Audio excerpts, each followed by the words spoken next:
ఆంధ్రామిక్స్.com మిమ్మల్ని స్వాగతిస్తున్నది. అప్పుడెప్పుడు నిర్మాత బోనీ కపూర్ని పెళ్లి చేసుకుని ఇద్దరు అమ్మాయిలకు తల్లి అయిన శ్రీదేవి నేనింకా అతిలోక సుందరినే అనుకుంటుందట. పెళ్ళి అయిన వాళ్ళకి ఇచ్చినట్టు నాకు చీప్గా ఆంటీ రోల్స్ ఇవ్వద్దు, అలాంటి పాత్రలు చేయడానికి నేను సుముఖంగా లేను అంటోంది.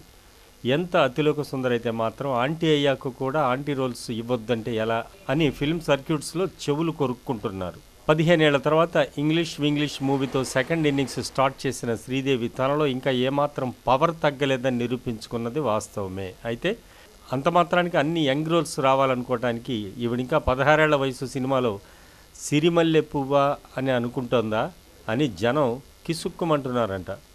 మాజీ అతిలోక సుందరి అప్పీల్ను ఫిల్మ్ మేకర్లు ఎలా స్వీకరిస్తారో మరి. ఆనవాయితీ ప్రకారం శ్రీదేవి కూడా ఆంటీ అనిపించుకుంటుందా, లేక స్టిల్ స్వీట్ 16 లాగా కొత్త గెటప్ ఏదైనా వేస్తుందా చూడాలి.